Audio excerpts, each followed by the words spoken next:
하나님의 말씀을 나누겠습니다. 지난 2주에 걸쳐서 우리는 성도의 창조 목적과 우리의 창조 목적과 교회의 존립 목적에 대하여 다루었습니다. 우리는 하나님의 지으신 창작물이며 아주 걸작품이며 하나님께서는 우리를 하여금 선한 일을 하게 하기 위하여 우리를 하나님의 형상대로 창조하셨죠. 하나님의 뜻을 따라 살게 하려 하신 하나님께서 우리들에게 주신 그 법칙은 찬양의 법칙입니다.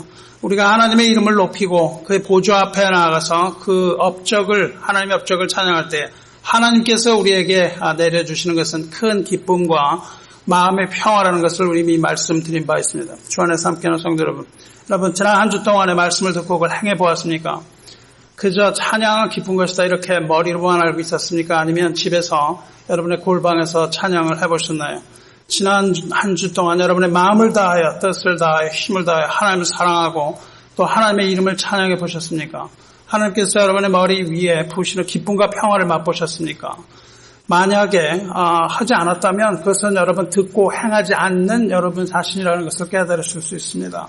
만약 이것을 아직도 맛보지 못했다면 꼭 한번 실천해 보시기를 주님의 이름으로 추천합니다. 믿는 사람은 이 맛에 살아가는 겁니다. 하나님을 찬양함으로 얻는 그 기쁨으로 살아가는 것이고 이것을 맛본 사람은 어떠한 고난과 고통에 처한다 할지라도 기쁨을 맛보는 비결을 알기 때문에 좌절하지 않게 되는 겁니다. 교회의 존재 목적 또한 나눈 바가 있습니다. 가장 중요한 교회의 존재 목적은 하나님의 통치 아래에서 하나님을 영화롭게 하는 것이죠. 교회는 하나님의 자녀이므로 먼저 주님 앞에서 화목을 이루는 것이 교회의 할 일이고 하나가 되어서 우리가 준비한 찬송을 하나님께 올리는 것, 그것이 교회의 목적입니다. 전도와 선교도 다 이 사명 안에 들어있습니다. 전도와 선교는 하나님을 알지 못하는 세상 사람들에게 하나님을 알리고 또한 함께 드리는 경배와 찬양의 예배로 초청하여서 하나가 되어서 하늘에 계신 하나님께 찬양과 경배를 드리기 위한 것이지 전도나 선교가 목적이 절대 아닙니다. 그래서 우리가 목적으로 하는 순간 우리는 그저 의미 없는 일을 계속 반복하고 우리의 노력과 힘만 거기다가 쏟아붓는 결과가 되고 거기엔 열마가 없을 수밖에 없는 것이죠. 전도가 목적이 될 수 없고 선교가 목적이 될 수 없고 교회가 하나 되어 하나님을 찬양하고 하나님을 경배하는 것, 이것이 바로 교회의 목적이며 이것이 바로 은혜의 장로교회의 존재 이유입니다. 골로새서 3장을 보면 참된 교회의 모습이 잘 나와 있습니다. 그리스도의 평강이 너희 마음을 주장하게 하라. 하나님의 평강 우리 마음 주장하게 하라는 거죠. 너희는 평강을 위하여 한 몸으로 부르심을 받았으니, 이 몸은 교회를 말합니다. 너는 평강을 위하여 한 몸으로 부르심을 받았으니 너희는 또한 감사하는 자가 되라. 그렇게 말합니다. 마음을 주장하고 감사하는 자가 되는 겁니다. 그리스도의 말씀이 너희 속에 풍성히 거하여 모든 지혜로 피차 가르치며 권면하고 시와 찬송과 신령한 노래를 부르며 감사하는 마음으로 하나님을 찬양하고 또 무엇을 하든지 말에나 일에나 다 주 예수의 이름으로 하고 그를 힘입어 하나님 아버지께 감사하라. 이렇게 말하죠. 여기서 우리는 교회의 사명이 무엇인지 몇 가지를 더 알 수 있습니다. 그렇습니다. 첫째로 교회는 하나님의 말씀이 풍성한 곳이라야 하는 것이죠. 이것은 다시 말할 필요도 없는 것이지만 가장 중요한 겁니다. 살아계신 하나님의 말씀이 선포되는 것, 그리고 구원받고 하나님의 백성이 된 성도가 하나님을 알아가는 지식의 통로, 그것이 바로 교회입니다. 여호와를 아는 지식이 세상에 충만하게 되리라 하신 그 말씀처럼 교회를 통하여서 하나님을 아는 지식이 충만하게 되길 원합니다. 실제로 교회는 하나님의 지혜를 가르쳐야 하는 곳입니다. 즉 하나님께서 그 자녀를 가르치시고 교육하는 학교이기도 한 것이죠. 교회는 선교하고 전도하는 그 분만실과 같은 교실이지만 동시에 교회는 교실입니다. 성경 공부와 제자 양육 등을 열심히 해야 되는 이유예요. 교회의 존재 목적이기 때문에 그렇습니다. 그리고 지혜와 지식을 가르치는 우리에게 그 지혜와 지식을 가르치시는 교사는 바로 성령 하나님이시죠. 성령께서 우리에게 깨닫게 하시고 성령께서 우리를 알게 하시는 것이죠. 셋째로 교회는 서로 돌아보아서 권면하는 곳이라고 합니다. 하나님의 신앙은 절대로 혼자 이룰 수 없는 그러한 틀이에요. 우리가 혼자서 이것을 다 깨닫는다 할지라도 그것은 헛된 지식에 불과한 겁니다. 왜냐하면 우리가 깨닫는 그 중심에 서로 사랑하라는 계명이 있기 때문에 그래요. 우리가 아무리 깨달아도 사랑할 대상이 없는 것이죠. 그래서 혼자서는 절대로 자기의 신앙을 만들어 갈 수가 없는 겁니다. 그리고 마지막으로 감사하며 하나님을 찬양하는 것이죠. 서로 권면하고 서로 시와 찬미와 신령한 노래를 부르며 마음의 감사함으로 하나님을 찬양하라 그렇게 말했습니다. 하나님을 찬양하는 수단은 아름다운 쌈, 시, 그리고 거룩한 노래, hymns라고 부르죠. hymnals라고 부르고 찬미라고 부릅니다. 그리고 spiritual songs, 신령한 노래들입니다. 이런 것들로 서로 화답하라고 했어요. 이런 것으로 서로 주고받는 것이죠. 노래로 주고받는 겁니다. 그리고 즐거워하는 것, 거기가 바로 하나님의 집입니다. 그러니까 여러분이 하나님의 집에 와서 찬송을 부르시면 즐거운 마음을 가지셔야 되는 거죠. 우리는 즐거운 마음으로 이렇게 노래하는 거죠. 이렇게 찬양할 때 우리는 웃음을 가지고 즐거운 마음이 나타나야 참된 찬양이라 할 수 있는 것이죠. 그것이 바로 예수 그리스도께서 세우신 교회입니다. 우리는 시와 찬미와 신령한 노래를 부르는 사람들이에요. 노래 부르는 사람들이라는 거예요.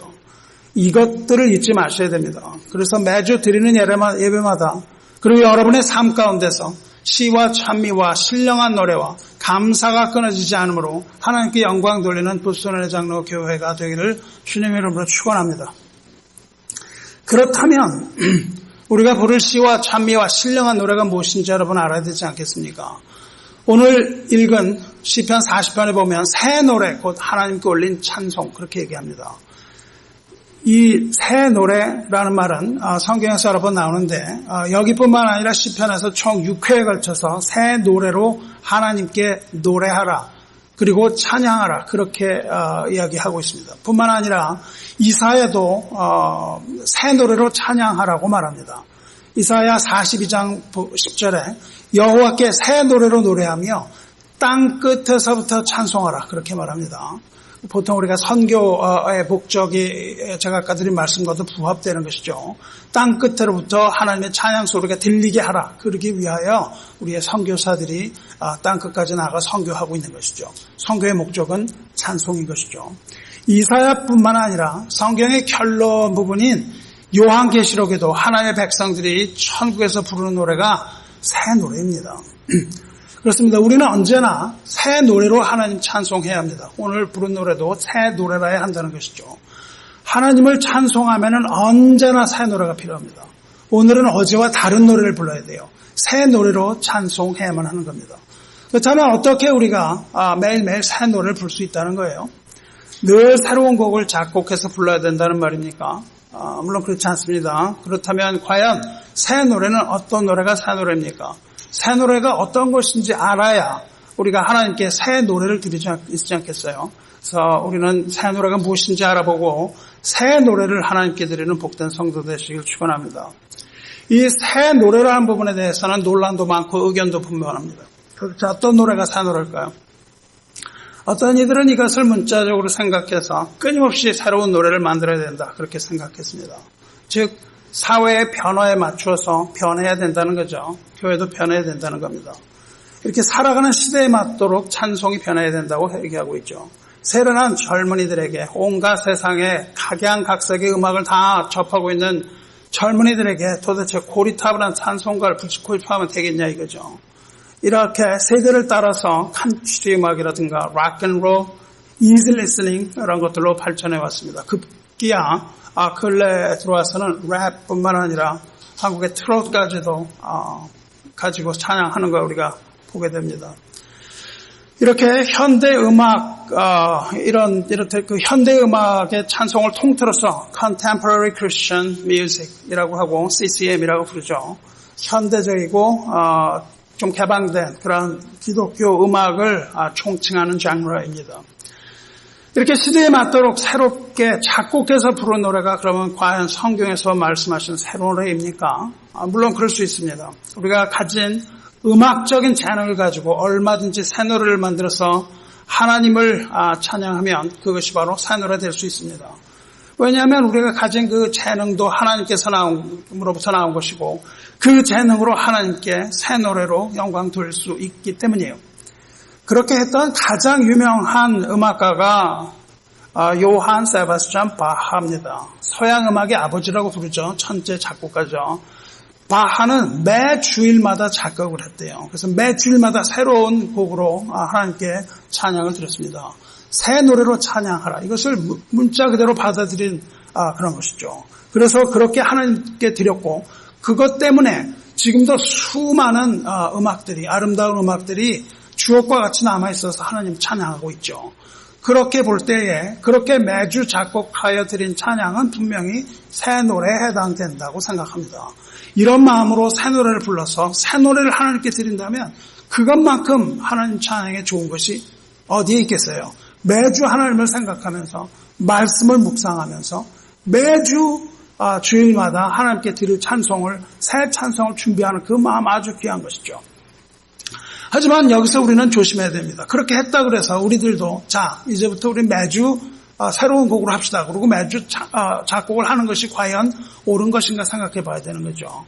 왜냐하면 이렇게 만들어진 수많은 노래, 급조해서 만들어진 그 새 노래 중에 검증되지 않은 곡들이 너무 많다는 거예요. 많은 새 노래들이 우리가 아는 새 노래들이 비성경적이거나 심지어는 아주 반기독교적인 노래들도 교회에서 많이 불려지고 있어요. 아주 대놓고 비난하는 곡들이 있습니다. 기독교 아주 anti-Christianity.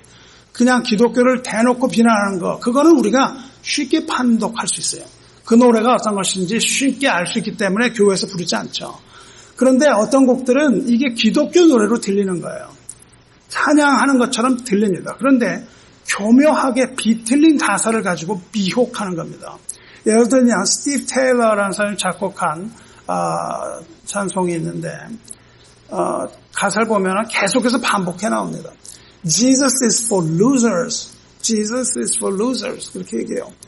전에 우리 교회에서 고등학생들이 이걸 부르는 걸 보고 제가 그 찬송가를 좀 갖고 오라 그래서 쭉 다 보니까 이런 게 들어있는 거죠. 락 음악이에요. 아주 장발한 가수가 나와서 부릅니다. Jesus is for losers. 그럼 한번 생각해 보시기 바랍니다. 예수 믿는 사람들이 루저입니까? 여러분 다 루저예요? 세상에서 패배자 됐기 때문에 교회 오셨습니까? 물론 무슨 얘기를 하려는 건지 압니다. 세상에서 그렇게 사는 사람들이지만 이제 예수 안에서 그렇지 않다. 이런 얘기 하려고 하겠죠. 그러나 그 제목을 읽어볼 때 우리는 루저라는 것을 강조해서 얘기하는 것을 금할 수 없어요. 우리는 루저가 아니라 뭡니까? sinners죠. 우리는. We are sinners. We are not losers. 우리는 패배자가 아닙니다. 우리는 패배자가 아니고 우리는 죄인이죠. 루저가 아니고 오히려 우리가 뭡니까? winners입니다. 승리를 얻은 사람들이잖아요. 우린 주 안에서 승리한 자들인데 그걸 보면서 대여섯 번에 걸쳐서 losers 이렇게 반복하는 것은 교회에서 불러줘서는 안 된다고 생각하는 겁니다. 이것은 뭐 예로 들었지만 크리스찬 락이라고 하는 장르 중에 이런 것들이 굉장히 많이 있어요. 그리고 뉴 에이지의 미혹된 사상을 가진 아름다운 선율을 가진 이즈 리스닝이 굉장히 많습니다. 그래서 이것들을 다 검증해 보지 않고 교회에서 불리는 것은 좀 위험한 일입니다. 그래서 그냥 찬양해야 되겠다 이렇게 하지 마시고 그런 것들이 있을 땐 좀 검증을 한번 의뢰해서 이런 것들이 교회에서 불려줘도 되는 것인가 한번 검증해 보시면 좋아요. 그런데 반대로 어떤 이들은 이러한 시도를 완전 거부해요. 특히 완전히 보수적인 교회에서는 이 찬송가 책에 있는 것 외에는 절대 부르지 못하게 하죠. 다른 노래는 부르지 못하게 합니다. 아주 그냥 나이 드신 장로님이 나와서 딱 서가지고 딴 건 못하게 하시죠. 아주 전통적인 걸 하자 그렇게 얘기합니다. 왜 전통적인 걸 하지 왜 새로운 걸 자꾸 하려고 그래? 찬송가만이 거룩하고 새로운 예배곡들 불러서 안 된다고 하는 겁니다. 하지만 그렇지도 않습니다. 많은 오해가 있는 거예요. 이런 극단적인 생각은 아주 경직되어 있는 것이고 성경적인 근거가 있어서 그렇게 하는 것도 아닙니다. 전통이라고 얘기하지만 교회 전통도 아니에요. 기껏 해봐야 우리 교회가 세워진 몇십 년의 전통인 것이죠. 그것이 전통인 양 그렇게 경직된 그런 신앙 생활도 옳지 않은 거예요. 우리 개신교 찬송가가 기껏 해봐야 500년을 못 넘습니다. 대부분은 100년, 200년 이런 거죠. 그것이 어떻게 진짜 우리 기독교의 전통이겠습니까? 만약 전통을 이야기하자면 종교개혁 시대로 돌아가야겠죠. 그런데 만일 종교개혁 시대에 켈빈이 현대 찬송가를 듣는다면 그야말로 기절초풍할 노릇입니다. 우리가 현재 듣고 거룩하다고 얘기하고 있는 그 찬송가들은 그때의 관점으로 보면 기절초풍하는 거예요. 켈빈은 시편 외에 어떤 것도 예배 찬송 못하게 했어요. 시편은 읽는 게 아닙니다. 시편은 음료를 붙여서 노래 부르는 책이었기 때문에 그래요. 그리고 당시엔 여자들 노래 부르면 안 됐습니다. 여자들 노래 부를 수 없었고 남자들만 불렀는데 한 옥탑을 넘어가면 안 되는 거예요. 한 옥탑을 넘어가도 안 되고 화음을 넣어서도 안 되는 겁니다. 왜냐하면 화음을 넣는 것은 이렇게 한마음 되지 못한 거라고 생각을 했어요. 그래서 유니슨으로만 불러요. 그리고 한 옥탑을 넘어가서도 안 되는 거였고 거룩하지 못하다고 생각했어요. 여러분들은 현대음악의 음률과 멜로디가 경건하지 못하니까 사용되면 안 됩니다. 그렇게 얘기하죠. 드럼을 쳐서는 안 됩니다. 피아노는 쳐서는 안 되는 악기였어요. 그전에는 올간이 그랬었습니다. 피아노 처음 들었을 때 아주 사탄의 음악이라고 그랬죠. 그전에 올간이 들어올 때 그랬습니다. 올간이 들어올 때 사탄의 음악이라고 그랬어요. 그래서 스윙글리라는 사람은 올간을 불태워버렸습니다. 교회에서. 그런 정도로 이 시대를 넘어오면서 그걸 받아들이지 못하는 거예요. 이 음률에도 다른 영역이 있어요. 현대 우리가 부르는 찬송가에는 좋은 음률을 많이 가지고 있습니다. 그러나 그것이 아주 나쁜 음률도 있어요. 예를 들어서 우리 감정을 자극하는 음악, 루두 같은 그런 음악들도 분명히 있습니다. 우리는 그런 걸 불러서는 안 되겠죠. 그렇지만 그러한 관점으로만 생각한다면 우리가 지금 아주 거룩하다고 생각하는 많은 찬송가는 처음엔 아주 불경건했던 곡들입니다. 수많은 찬송가들이 원래 찬송을 위해서 작곡된 곡이 아니에요. 작곡된 곡이 아니고 경건치 못한 민요, 속된 노래, 국가, 통속적인 이런 것들을 가지고 찬송가를 만들었기 때문이에요. 예를 들어 볼까요? 찬송가 70장 피난처 있으니 이런 거 있습니다. 이 곡은 워낙 영국 국가예요. God Save the Queen. 영국 여왕 찬송하던 노래입니다. 210장 시온성과 같은 교회. 이것은 독일 국가죠. Das Lied der Deutschen. 워낙은 교향곡의 아버지 하이든이 작곡했죠. 시온성과 같은 교회. 독일 황제를 찬미하는 독일 황제 창가쯤 되는 노래입니다. 77장 전능의 하나님, 이것은 제정 러시아 국가죠. 493장 우리 장례식에서 부르는 은혜로운 노래 하늘 가는 밝은 길이, 이것은 여러분 다 아시겠지만 이건 제목이 애닐로리, 남녀간의 사랑 노래입니다. 549장 내 주여 뜻대로, 뭡니까? 내 주여 뜻대로, 베버의 오페라 마탄의 사수 서곡이죠. 348장 마귀들과 싸울지라 뭐예요? 미국 행진곡이고 남북전쟁의 전투죠. Battle Hymn of the Republic입니다. 또 민요에서 따라 해온 곡도 많아요. 378장 내 선한 목자, 독일 튜링겐의 민요입니다. 280장 천부의 의지 없어서 많이 부르는 노래죠. 뭡니까? 스코틀랜드 Old Lang Syne. Let bygones be bygones, time's gone by. 지난 것은 잊어버리자. 한때 살짝 바꿔서 우리나라 국가로 부르기도 했죠. 물론 이런 찬송가들이 좋은 찬송가이면 두말할 나위가 없습니다. 거기에 좋은 가사가 붙어있고 우리가 그것으로 은혜 받아요. 그러나 그것을 그렇게 주장하는 자체는 옳지 않다는 거예요. 곡 자체보다는 더 중요한 것은 누가 부르는가가 중요합니다.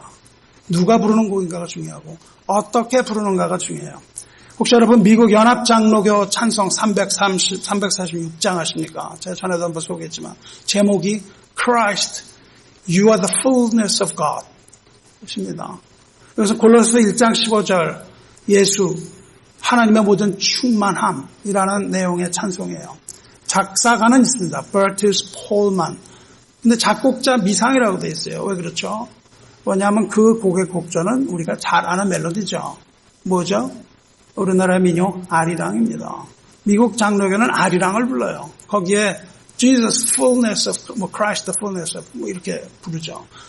장로교가 들어왔더니 감리교에서도 이 찬송을 받아서 감리교 찬송 229장 그겁니다. 아리랑이 미국 사람들이 부르는 거죠. 우리는 아일랜드 민요로 찬송 부르고 미국 사람들은 우리나라 민요 아리랑으로 찬송 부르면서 은혜 받는 거죠. 이게 재밌지 않습니까? 물론 우리나라에서는 받아들여지지 않죠. 제가 한국 교회 가서 자 우리 아리랑으로 우리 이거 합시다 그러면 받아들여지겠어요? 받아들이지 않죠. 여러분, 이 찬송가로만 예배 드려야 한다는 논리가 맞는 겁니까? 그렇지 않은 것이죠. 이 찬송가에 있는 찬송가로만 예배해야 된다는 그런 주장은 편협하기가 짝이 없고 아주 비본질적인 것에 목숨을 거는 거예요. 그리고 우리의 시간과 정력을 소모하고 있는 겁니다. 그렇다면 과연 무엇이 새 노래입니까? 우리는 새 노래로 부르라고 말씀을 들었어요. 그러니까 우리는 새 노래를 불러야 됩니다. 이것을 알아야 우리가 새 노래로 찬양하지 않겠습니까? 새 노래라는 것은 물론 거룩한 노래를 말해요. 거룩한 노래라는 것은, 여기서 거룩이라는 것은 구별이란 말이죠. 다시 말해서 세상의 것과 엄격히 구별해서 드리는 노래를 새 노래라고 부르는 거예요. 세상 것과 섞이지 않고 오직 순결한 영으로 하나님께 드리는 찬송, 하나님께만 드리는 찬송, 이것이 거룩한 새 노래예요. 곡조도 중요하고 내용도 중요합니다. 하지만 더욱 중요한 것은 우리가 거룩한 영과 마음으로 드릴 때 그것이 거룩한 찬송이 되는 것이에요. 영으로 찬미하고 마음으로 찬미하라고 성경이 기록하고 있기 때문입니다. 찬미는 우리 입으로 하는 것이 아니라 영과 마음으로 하는 것이기 때문에 그렇죠. 우리는 거룩에 대해서 잘 이해해야 됩니다. 에레미야서 20장에 너희는 내게 거룩할지어다. 이는 나 여호와가 거룩하고 내가 또 너희로 나의 소유를 삼으려고 너희를 만민 중에서 구별하였습니다. 그렇게 말씀하세요. 즉 하나님은 거룩하신 하나님이며 거룩하신 하나님께 속한 것은 다 거룩하게 된다는 거예요. 하나님이 거룩하시고 하나님께 속한 게 다 거룩해요. 하나님께서는 만민 중에 구별하셔서 불러내셔서 그 하나님의 소유로 만들어내신 후에 그리고 거룩하다고 부르시는 겁니다. 그리고 그 사람들을 하나님의 거룩한 백성이라고 부르는 거예요. The people of God, the holy people of God 이렇게 부르시죠. 그리고 또 말씀하십니다. 베드로전서 1장 16절에 내가 거룩하니 너희도 거룩하라. 외모로 보시지 않고 각 사람의 행위대로 판단하시는 자를 너희가 아버지라 부른즉 그렇게 말씀하시죠. 하나님께서는 우리를 불러서 거룩한 백성이 되게 하셨을 뿐만 아니라 하나님의 자녀라고 그렇게 부르세요. 그때 거룩이라는 단어가 들어가죠. 그러므로 하나님의 백성이요 하나님의 자녀된 자의 신분은 거룩한 신분인 것이에요. 그러니까 거룩한 자인 것이죠. 그리고 거룩한 자가 부르는 모든 찬송을 거룩한 찬송이라고 부르는 거예요. 제 아무리 좋은 찬송이라 할지라도 거룩하지 않은 자가 부르는 찬송은 거룩한 찬송이 못 되는 것이죠. 거룩한 자가 불러야 거룩한 찬송입니다. 여러분이 불러야 거룩한 찬송이에요. 만일 여러분이 거룩한 하나님의 백성이요 하나님의 자녀임을 깨닫고 내가 거룩한 하나님의 백성이구나. 내가 거룩한 하나님의 자녀라는 것을 분명하게 깨닫고 외적이고 육적인 것, 입으로 부르는 그런 찬송이 아니라 내적인 것, 내 마음으로부터 나오는 것, 영적인 것, 아주 마음 깊은 곳에서부터 우러나오는 찬송을 한다면 그것이 바로 거룩한 노래요. 거룩한 찬송이요. 새 노래인 거죠. 왜 그런지 또 더 말씀드리려고 하는 거예요. 본문 살펴보겠습니다. 오늘 읽은 본문은 새 노래를 말하기 전, 새 노래는 3절에 나오고요. 새 노래를 말하기 전에 1절, 2절에 이렇게 되어 있습니다. 내가 여호와를 기다리고 기다렸다니 귀를 기울이사 나의 부르짖음을 들으셨도다. 나를 기가 막힐 웅덩이와 수렁에서 끌어올리시고 내 발을 반석 위에 두사 내 걸음을 경고케 하셨도다. 그리고 새 노래로 이야기하죠. 지금 시인이 하나님을 기다리고 있는 것은 기가 막힐 웅덩이라 그래요. 기가 막힐 웅덩이와 수렁에 빠진 가운데 하나님을 기다리고 또 기다리면서 부르짖고 있는 것이죠. 과연 시인이 부르짖는 곳이 어디겠습니까? 물론 그것은 다윗이 졌을 테니 다윗이 쫓겨다니던 그 많은 곳들 중에 아주 깊은 곳이겠죠. 에레미야 같은 선지자도 빠졌던 웅덩이 같은 곳일 수도 있습니다. 웅덩이와 수렁은 우리가 길을 가다가 빠질 수 있는 곳이에요. 아닐 것 같지만 빠져요. 빠진 사람 많이 봤습니다. 길 가다가 전화기 들고 보다가 그냥 쑥 빠지는 경우도 많고 길을 가다가 우리는 수렁에 빠질 때가 있는 거죠. 이렇게 웅덩이와 수렁이라는 것은 우리가 빠질 수 있는 재앙과 고통 같은 것을 의미하는 것이죠. 우리가 고통에 빠지는 거예요. 기가 막힐 웅덩이에 빠지는 거죠. 여러분이 가다가 실제가 이렇게 몸이 빠지는 게 아니라 여러분의 삶이 웅덩이에 빠지고 수렁에 빠질 때가 있는 것이죠. 또 이 웅덩이는 이스라엘 백성이 빠졌던 웅덩이도 있습니다. 전체적으로 빠졌죠. 이스라엘 백성들이 빠졌던 웅덩이와 수렁은 애굽이죠. 애굽이라는 나라입니다. 이스라엘 백성이 애굽에서 종살이 하던 때 그들의 노역과 과도한 그 노동으로 인해서 고통 가운데서 하나님께 부르짖죠. 그들이 부르짖을 때에 하나님께서 그들의 부르짖음을 들으시고 모세를 부르십니다. 모세를 부르세요. 모세는 40년간 훈련받았죠. 80세의 나이입니다. 40년간 훈련받은 모세를 딱 부르셔서 내가 그들의 고통을 들었다 그렇게 말씀하시죠. 내가 그들의 고통을 들었으니 너를 보낸다고 하시죠.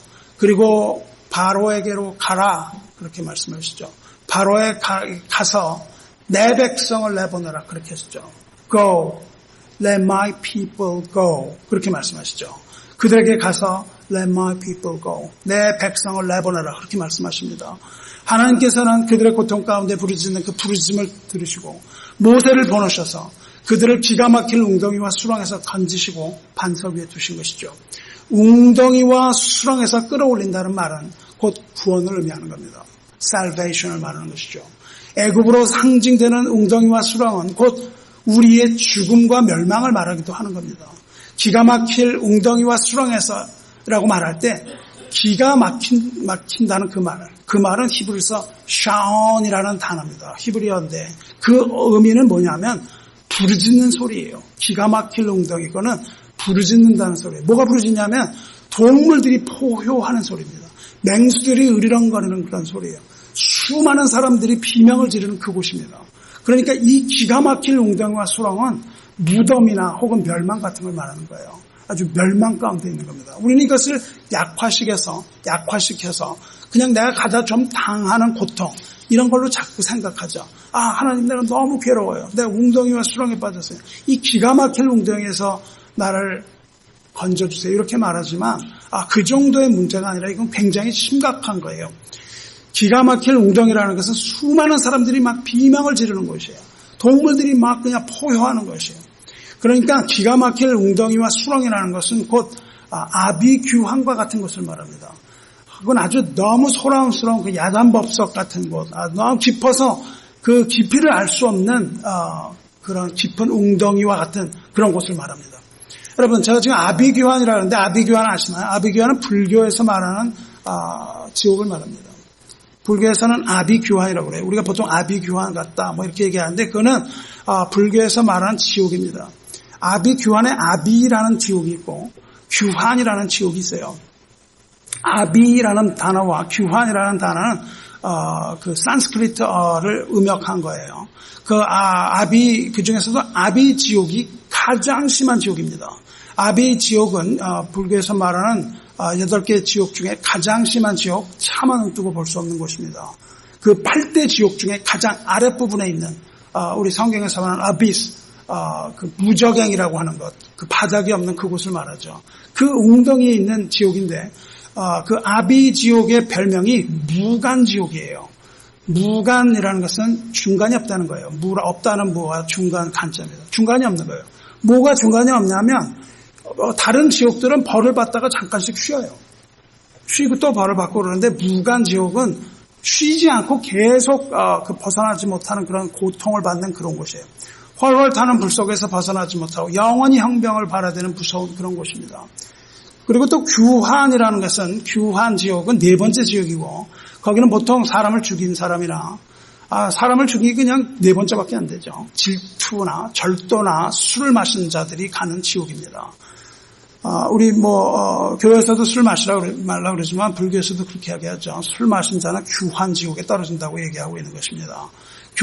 여기서 규환은 울부짖는다는 울부짖을 불을 환이에요. 그러니까 그냥 소리를 질러서 막 뭘 부른다는 그런 뜻입니다. 규환이라는 거는. 이것이야말로 우리 성경에서 말하는 기가 막힐 웅덩이 그 단어와 아주 정확하게 부합돼요. 기가 막힐 웅덩이와 수렁입니다. 아비규환이라는 것은 너무나 끔찍하고 고통스러운 불가의 지옥입니다. 불가에서도 아마 이 기가 막힐 웅덩이와 수렁이를 본 거 아니겠습니까? 그래서 차마 눈뜨고 보지 못할 그런 참상, 그냥 이런 것이 폭탄 터지고 막 건물이 무너졌을 때 아비규환 같다 그렇게 얘기하잖아요. 수많은 사람들이 부르짖는 그러한 참상을 말합니다. 그런데 이 아비규환과 같은 곳에 빠진 시인이 부르짖는 거예요. 거기서 부르짖을 때 하나님께서 귀를 기울이시고 그 부르짖음을 들으시고 그를 즉시 웅덩이와 수렁이로부터 끌어올리신다는 겁니다. 이것이 본문의 1, 2절 이야기입니다. 그러니까 여러분이 그것을 상상을 해보세요. 그 아비규환과 같은 곳에 빠졌어요. 거기에서 하나님께 부르짖어서 하나님의 이름을 부르는 거예요. 그때 하나님께서 건지시는 것이죠. 이것이 곧 사망의 웅덩이와 수렁에 빠진 모든 인류의 모습인 것이죠. 인류는 죄의 사슬에 빠져서 죄의 사슬에 묶여서 무적행처럼 바닥이 없는 그런 지옥에 빠져서 그 아래서 살 수밖에 없는 그러한 운명이었지만 그 아래서 부르는 그 고통 소리를 들으시는 하나님께서 하나님의 아들을 부르신 겁니다. 모세를 부르신 것처럼 아들을 부르셔서 가서 이야기하라. 마귀에게 이야기하라고 말씀하신 거죠.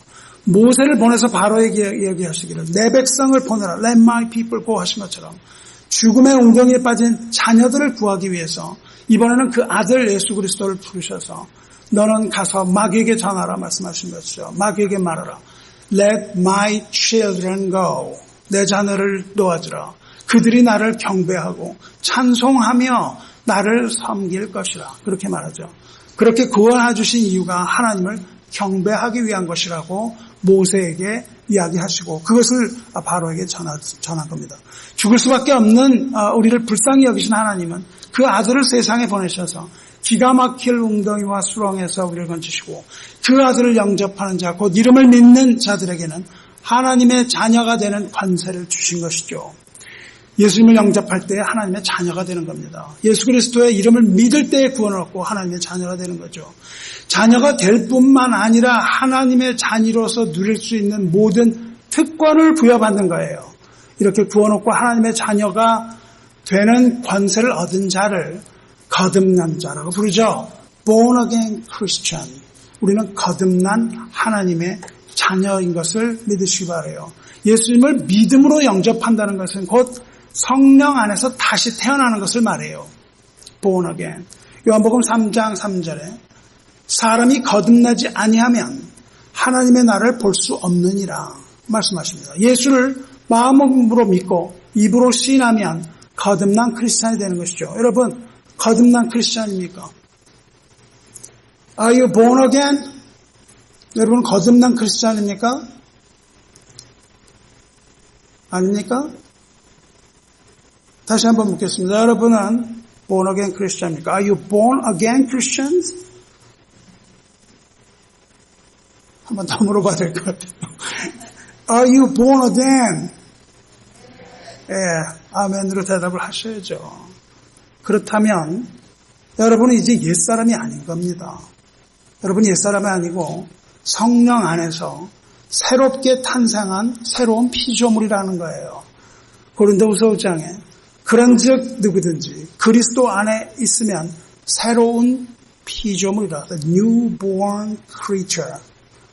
새로운 피조물이다. 이전 것은 지나갔으니 보라 새 것이 되었다 말씀하시죠. 그렇습니다. 우리가 그리스도를 통해 거듭나고 그리스도 안에 있으면 새로운 피조물이에요.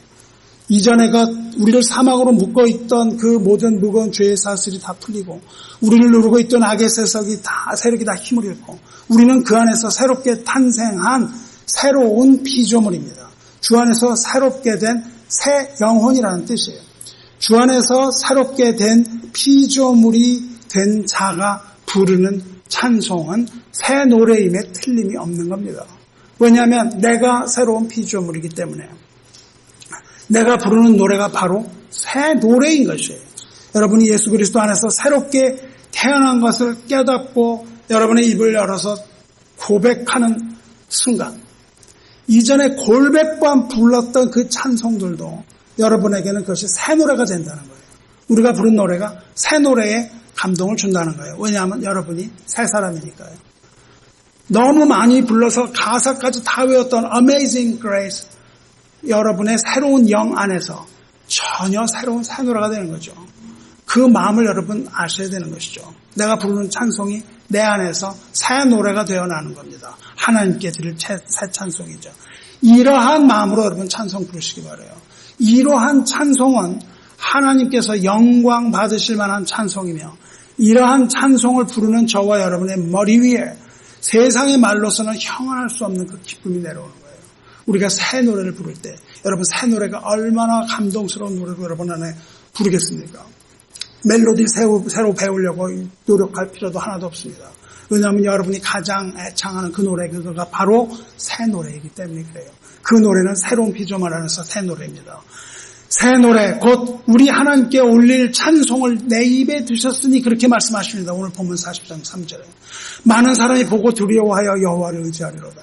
그 새 노래, 내가 부르는 그 새 노래, 그 하나님께 올릴 찬송을 내가 부르는 것이 아니라 하나님께서 내 입에 두셨다는 거예요. 내 입에, 새로운 피조물의 입에 새 찬송을 주셨다는 거예요. 그러할 만한 상황을 우리에게 주신 거예요. 그 찬송을 부르게 하신 이는 내가 아니라 하나님이죠. 우리는 그 새로운 상황을 맞이하게 되는 거예요. 웅동의 썩에 있던 사람이 이제 주님의 구원함으로 바깥에 나와서 구원받은 백성이 이제 새 노래를 부를 새로운 상황이 되었다는 거예요. 무슨 말입니까? 하나님께서 하나님의 자녀에게 새 생명을 주셨다는 겁니다. 새 생명을 얻은 자라는 거죠. 수많은 사람들이 그 생명의 소리를 듣는 거예요. 새로운 피조물이 그리스도 안에서 새로운 노래를 부를 때에 수많은 사람들이 그것을 듣고 하나님께로 온다는 겁니다. 여러분이 하나님의 자녀이려면 찬송을 부르기 바라요. 그 찬송을 듣고 하나님께 나오는 사람들이 있도록 기도하시기 바라요. 반드시 새 노래로 부르셔야 되는 거예요. 여러분이 마음에 가지고 있던 노래가 아니라 새 노래로 여러분 찬송 부를 때 복음이 전파되는 겁니다. 주 안에 사랑하는 성도 여러분, 오늘 여러분이 부른 찬송과 또 이제 또 부르게 될 찬송 다 거룩합니까? 여러분이 부른 찬송이 거룩합니까? 아닙니까? 여러분이 자녀가 부르신 찬송은 거룩합니다. 오늘 여러분이 부르신 찬송은 거룩합니다. 하나님이 만약 여러분이 하나님의 백성이요 하나님의 자녀이면요, 여러분이 부른 찬송은 거룩한 찬송입니다. 하나님이 받으실 만한 찬송입니다.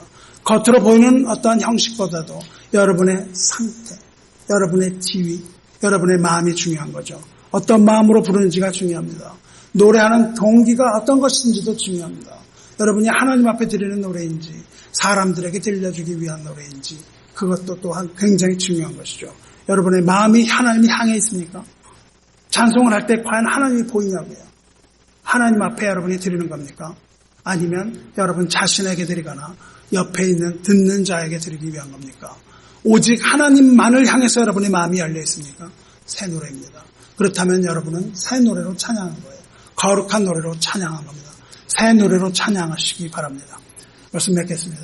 우리는 거듭난 하나님의 자녀로서 또한 하나님의 백성으로서 모여서 화목을 이루어야 돼요. 유니슨이 되어야 합니다. 우리가 화음으로 노래를 부를지라도 우리의 마음은 유니슨이에요. 우리의 마음은 하나로 되어 불러야 됩니다. 그 한 마음으로 하나님께 찬송해야 됩니다. 이것이 자녀의 의무예요. 그런데 이것이 의무일 뿐만 아니라 권리입니다. 그렇게 부를 수 있는 선택받은 자예요. 아무나 하나님 앞에서 노래할 수 없습니다. 오직 하나님의 백성과 하나님의 자녀들만이 노래할 수 있는 거예요. 우리는 하나님 앞에서 영어로 노래하고 마음으로 노래해야 되는 거죠. 우리는 감사의 찬송을 아버지 앞에 들고 나가야 됩니다. 우리는 시와 찬미와 신령한 노래, 곧 거룩한 노래, 새 노래, 거듭난 자, 새로운 피조물로서 하나님 앞에 새 노래로 영광 들려야 된다는 거예요. 이와 같이 하나님의 이름을 높이고 우리 주 예수 그리스도 안에서 우리가 얻은 그 구원을 기뻐하시고 즐거워하시고 하나님의 새로운 피조물로서 채워져가는 그러한 우리 은혜교회가 되기를 주님의 이름으로 축원합니다. 우리 함께 기도하겠습니다. 은혜와 사랑이 충만하신 하나님 아버지, 기가 막힐 웅덩이와 수렁에서 건지실 뿐 아니라 견고한 바위 위에 두셔서 다시는 그 웅덩이와 수렁에 빠지지 않게 해주시고 하나님의 자녀를 삼으시는 그 은혜를 베풀어 주실 뿐만 아니라 그 안에서 누릴 기쁨과 즐거움 또한 허락하시고 하나님을 그리면서 하나님을 기다리면서 부르짖는 모든 백성들을 긍휼함과 자비함으로 돌아보시고 오래 참으시는 주님, 그 은혜에 감사하여 하나님께 찬송을 준비하여 드리기 원하오니 우리 입에도 하나님께 드릴 새 노래와 새 찬송을 주시옵소서. 이미 우리가 그 찬송을 받았사오니 이제 입을 열어 찬송을 부를 때에 주님을 만나게 하여 주시고 그리스도 안에서 누리는 모든 자녀의 특권을 주신 대로 사용하게 하여 주시옵소서. 천군과 천사들을 보내셔서 도우시고 길을 인도하여 주시옵소서. 지금 이 시간도 웅덩이와 수렁에 빠진 듯 어두운 시간이 오니 이 멸망의 시대로부터 끌어올려 주시고 또한 빠진 다른 자들도 주님의 자비와 은혜로 베풀어 주셔서 구원하여 주시고 하루속히 치유하여 주시옵소서. 웅덩이와 수렁에 빠진 자녀를 구하기 위해 이 땅에 오셔서 십자가를 지시고 부활하심으로 모든 자가 다 그 안에서 부활하여 거듭날 수 있게 하여 주신 은혜의 주 우리 주 예수 그리스도의 이름으로 기도 드리옵나이다. 아멘.